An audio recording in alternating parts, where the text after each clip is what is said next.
Hey guys, how's it going? I got some more work done on that VW Bug, and I'll show you that in a minute. But this is the pedal cluster that goes, this is the part that goes in through the tunnel.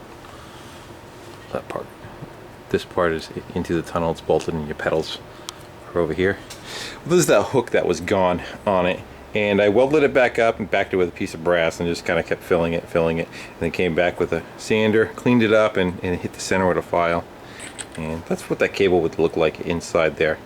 And what I do is I drill a little pinhole, if you can see it, right in there, put a cotter key in there, and that makes it so that that cable won't fall off on you while you're flustering around with that, trying to get that assembly in, or setting up the stop for the pedals. The pedals don't fall back on you, and when that does fall back, that's what happens, you know. So the cable was shot. I just cut it right out of there, but it was pretty much holding by one or two strands. Is getting ready to go anyway, so that's that guy. This side is all welded in place. You can see all the spot welds still kind of running up and down. Then I ran the crack, I filled it up with seam sealer, and then took some self-tapping screws and reattach some of the electronic components. New pans don't have the holes in that the old ones did for that kind of stuff, because probably over the years different stuff's in different locations. Same thing with that one down there. They didn't drill any of the this is what stops your seat from coming out of the channel, kind of like drawers on your toolbox. You know, they get that little preloaded flap that catches the seat track, but you got to push down on them to get the seat out of your way. So that's done. Went pretty well. I was out here till about 8 o'clock, 8:15 last night. Just didn't feel like making one last video at that point. Seam sealed the other side. The brake line is gone.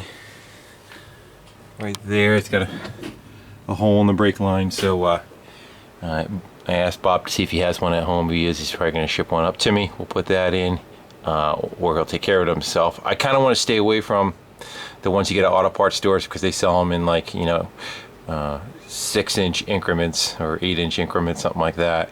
But no matter what, you end up piecing it together in the car with a coupler and all that kind of stuff. And I'd like to see if we can get one solid brake line for it. Plus, it's probably cheaper in the long run too. After you buy the little couplers, seem to be expensive. Those little brass couplers. So that's that side. And I seam sealed the bottom too. And then on this side, I just got done running around with the plasma cutter. As you can kind of see, I just kind of cut the floor free on the outside edge all the way around. And now I have to unbolt the tunnel, the bolts out of the heater channel rather, and drop this side out, and then again do the same as the other side. Start getting the air hammer and cutting all that metal seam off of there, and repeat everything that was done on that side. So it's moving along, putting them on with the body on. It's not bad. This thing is rusty, and we know it's rusty. He knows it's rusty. You guys know it's rusty. And if I went to go take the body off, every location that I have a feeling that had hardware in it and it's rusted, and you're just opening a can of worms, and you separate all that stuff. So that's kind of why we were approaching it this way. Not restoring this car. It is just a driver trying to patch it together. Bob even said he just wants to get a few more years out of it.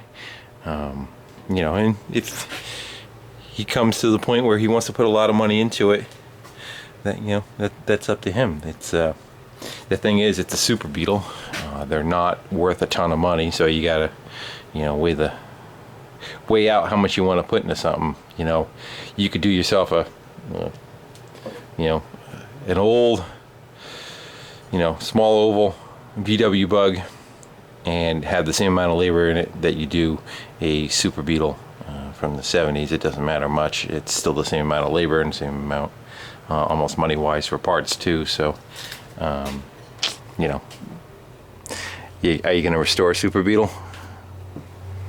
Again, for him, he's had this for it was only 2 years old when he got it, so you know, for him it has a value as far as sentimental value, and I'm the same way too. But if you got to pay somebody else to do it, that you're yeah, the money can just keep ringing up. So you got to have that fine line, and that's why we said from the beginning that we're just going to go put the pans in it, and that's it. And no matter else what I find, it's we're just going ahead and doing the pans. So guys are commenting why I didn't attack the rust in the frame head, because that's not what we're commissioned to do, we'll say, you know. And I don't want to, again, I don't want to get into something that's a month long worth of work. I just don't have the time, and I have other projects that I want to do for myself. I still have a transmission to put in my bus from BW Darren. It's been sitting down over here in the corner. I already ordered a gasket set. I already got that. And you guys also know that I want to get my single cab in here, and for metal work is concerned, that's what I really want to jump on and get into. So, and I think you guys do too. All right, so I'm going to wrap this one up, guys. Again, thanks for watching, comment, and subscribing, and take care. Bye.